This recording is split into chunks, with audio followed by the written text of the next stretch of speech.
Now, I'm 54 years late to the party, but I finally got around to watching The French Connection, 1971, William Friedkin, and this movie is freaking amazing, okay? This movie is fantastic. I can't believe I've never seen The French Connection until just a couple days ago, and I need to talk about it. I'm starting a new segment called Must Watch Movies, and this is my first must-watch movie because although it's a famous movie, it's a movie that was critically acclaimed, won Academy Awards.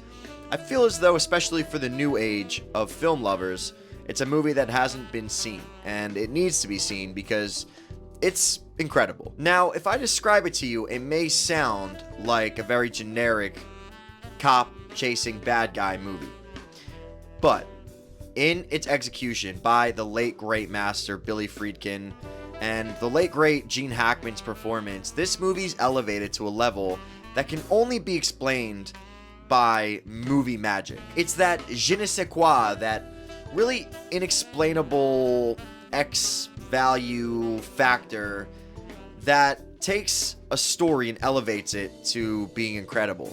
And in lesser hands, this movie would have been mediocre. But because Billy Friedkin was such a pioneer, and because the acting's fantastic from Gene Hackman and Roy Scheider. This was my second time seeing Roy Scheider in a film, of course, famously in Jaws and Jaws 2. Roy Scheider, great actor. Really, really great performance here. Everyone's giving a great performance. So without spoilers, the story is about narcotics cop Popeye Doyle, played by Gene Hackman, and his partner, played by Roy Scheider. And there is a big drug deal going down. There's a French guy coming into the city. It takes place in New York City in the early 70s, late 60s. It's based on a real event that happened in the late 60s. But a French guy's coming in. He's the French Connection. And it's a massive heroin deal. And you could tell Friedkin and his team really did their research because it feels really, really authentic. They consulted the two officers that actually did this case, and they're actually in the movie as well as minor characters. You could tell there's a lot of authenticity being breathed into this movie. It's a lot of cat and mouse type of scenes where Gene Hackman's waiting in the darkness, watching what's happening, but it's made compelling through great directing and a great vision of how to make this story as interesting as possible on the big screen. And where this movie really, really picks up is there's a sniper scene where somebody tries to kill another person, and this is where the movie goes from this is a really well-made movie to this is an incredible example of how exciting filmmaking can be, because the greatest chase scene probably ever put to screen outside of maybe a couple other examples takes place where Gene Hackman is in a car and he's chasing a train, and it's incredible. And there's a lot of great visual storytelling in this movie, as is in any great movie. There's one example in particular where the bad guy's inside this French restaurant eating this decadent multi-course meal, while Gene Hackman's character Popeye is outside watching, eating a cold slice of pizza. And it's just to show the difference in lifestyles. Crime pays. A lot of times crime pays. And that scene is showcasing that. But why people choose to be on the right side of the law is because they don't have to look over their shoulder 24/7. They can sleep at night knowing that they are doing the right thing.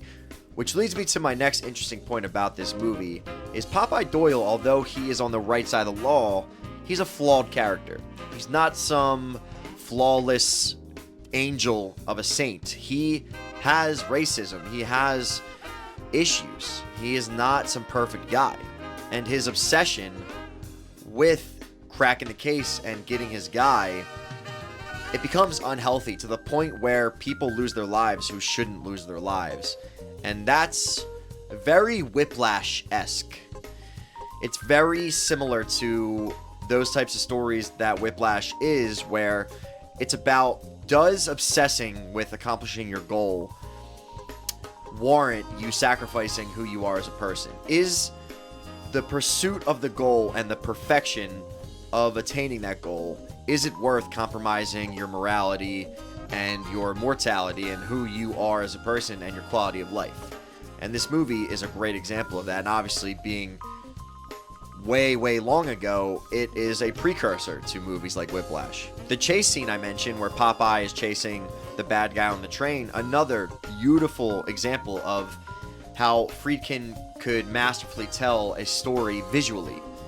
Because while Popeye's on the ground avoiding traffic, he has all these obstacles he has to avoid, the bad guy is just on a train, smooth sailing, doesn't have to worry about getting out of the way of anything. He's just smooth sailing. Another incredible example of how being on the right side of the law a lot of times is a lot harder than being on the wrong side of the law.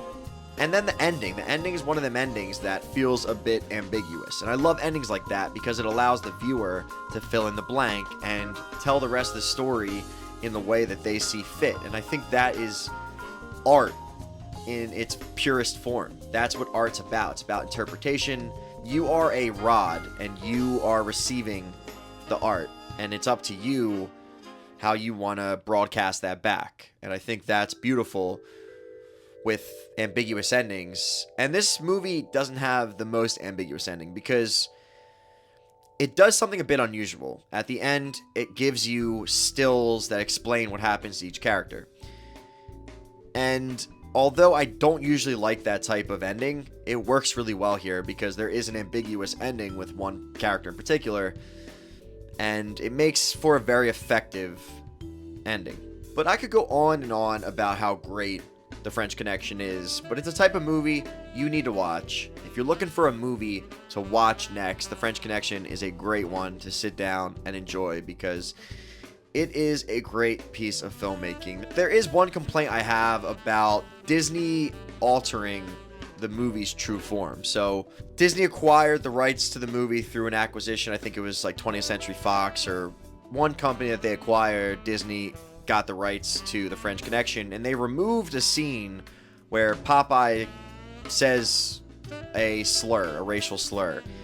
And I really hate that because that scene is to serve a purpose, a very specific purpose of building Popeye as a character. He's not a perfect guy. He has a lot of flaws, and it makes for a very interesting protagonist because he's not a guy that you're necessarily fully rooting for.